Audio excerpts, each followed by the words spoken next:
Good morning, everyone. It's me, Ilona Kearney, running for governor. It's the day after signing up for paying our filing fee to be on the ballot. And yeah, I'm just a little drained today because it's been a lot going on that everyone does not know goes on in the background of campaigns. So I'm going to do this PDA and then I'm going to go into what I have to say. So my PDA is just know that I'm not suicidal, not my brakes and my brake lines on my car is fine. All of those things, everyone's saying put out this PDA so that way if someone try to kill you, nobody has an excuse to try to make up anything. But moving right along. So I've been running for 2 years, and what people don't know in the background is, yes, my opponents get upset and frustrated because they're probably like, how is she doing all of this with pretty much herself doing it? And I have people here who jump here and there in the team. Everyone's always, in our communities, we have people working 2 and 3 jobs just to still be broke at the end of the week. So it's a lot. And my husband works overtime so I can campaign full time.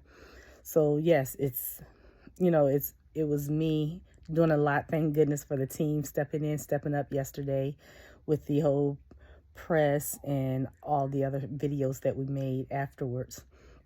But what I want to share is leading up to this whole thing. So last year, you see where I posted that I met Sarah Rumbaugh, city councilwoman from Tacoma, and we had this meeting. I don't think I made a video, but I made a post because she said, oh, well, I'm going to get in touch with some of the Democrats because they haven't given you vote builder lists. I'll share you some things. And if you end up losing, what are your plans? And I was like, I don't plan on losing. No, but for real, what are your plans? Because I have such hopes for you, and I'm close friends of Bob Ferguson. So her plans was that I would work in Bob Ferguson's cabinet, and I told her, no, you can go back and take the message that I won't be the face of crapping on my own people. So you can keep that job. So then she was like, just think about it, and she'll follow through, that she's the person that follows through. Truth is, she never followed through. In fact, I think I kind of stirred the pot a little for them. And so in the background, I've received messages, what I call, like people who would be whistleblowers, who have let me know that Bob Ferguson is willing to kill for this position. I'm like, okay, I just let things go. But all of this time, I've gotten phone calls about dropout. It's hard, phone calls from different Black people who work for Black politicians, that everyone's like, oh, why don't you go talk to this politician? Why? And I'm like, I can't never get through to him. I take pictures with him. I run into him. They say call their office. They never get back with me. Victoria Woodard has never returned a phone call, but she sent her assistant down with a notepad and said, oh, just write down what you want to ask her. And I'm like, okay.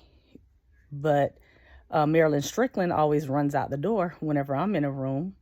It's like she's avoiding me. So that's what it was like coming up until this year. Last week, you already saw the post where I received from Michelle Lee, King County GOP, those things. And I got a bunch of stuff that could probably slam the GOP party as far as what their agenda is. But having all of this other information of, was it Larry Gossett Jr. called me about a week ago, and his thing, when he answered the phone, it wasn't even a hi or hello. It was basically, so we don't understand why you're still in this race. And I'm like, who is a we? But he was like, well, Bob Ferguson has given me what I want. So you don't really have a reason to be in here. He has visibility. And I said, But he doesn't represent us. We don't have anyone speaking up for the voices in our communities. And I'm not just talking about Black communities, but marginalized communities across the board. He's not the face of any of us. And so he was just pretty much trying to be demeaning in the sense of trying to make me feel inferior about this race and that I should drop out. And I told him, congratulations on your promotion. He's like, what promotion? I said, the one where you're the overseer of the plantation. So that he hung up. That was the end of that conversation. Then there was another conversation meeting where this person, the name that I'm going to give is going to be given to someone that if it does happen, something does happen to me, all of these things go out. But this person let me know that I need to step down, run for Congress or something, get in place like Marilyn Strickland and Victoria Woodard have. And that's what I said. First, no one tells me where to go and what I should do.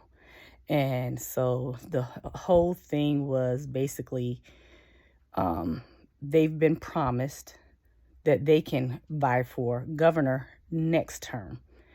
And so I was like, that has nothing to do with me. And like they can be the first Black woman, whatever. I could care less about being the first anything.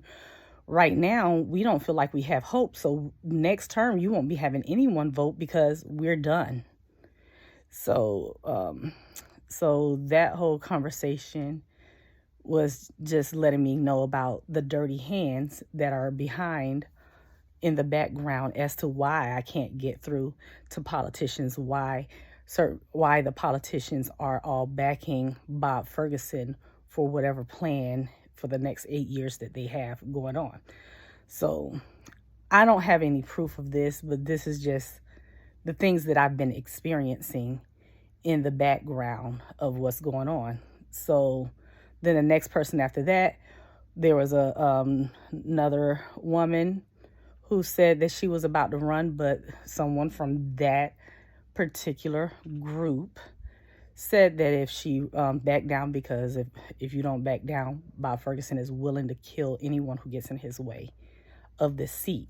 So the reason why I'm saying all of this is, if that is true, you're going to do it in front of everyone for the whole world to see. And I'm putting this video out here just to make sure that I'm ensuring that if you see anything happen to me, where you know to look. If nothing happens to me, cool. If you see Woodard or Marilyn Strickland run, Woodard or Marilyn Strickland run, you already know this was in the plan, and the plan does not include marginalized voices, that there's a different agenda for us out here. If not, and they just still regular people doing their jobs, okay, but I would be looking out for this, I would say this year, but they are probably still going to be planning for them to be trying to run the next election governor cycle. And kudos to you for doing that, but I'm not bending over no one's desk in a Puff Daddy party of politics. I'm representing people, and that's all I care about. So that's why I'm putting out this PDA. Nothing's wrong with me. All my surroundings are safe, and I'm in safe relationships. Well, one relationship, but friendships, all of those things. So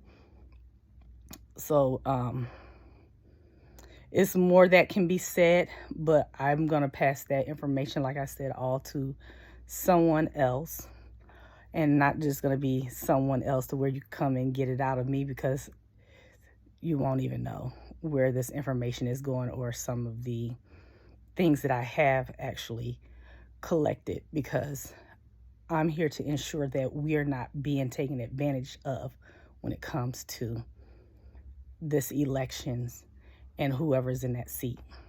So thank you, and talk to you soon after I take me a little nap and then get back on this grind.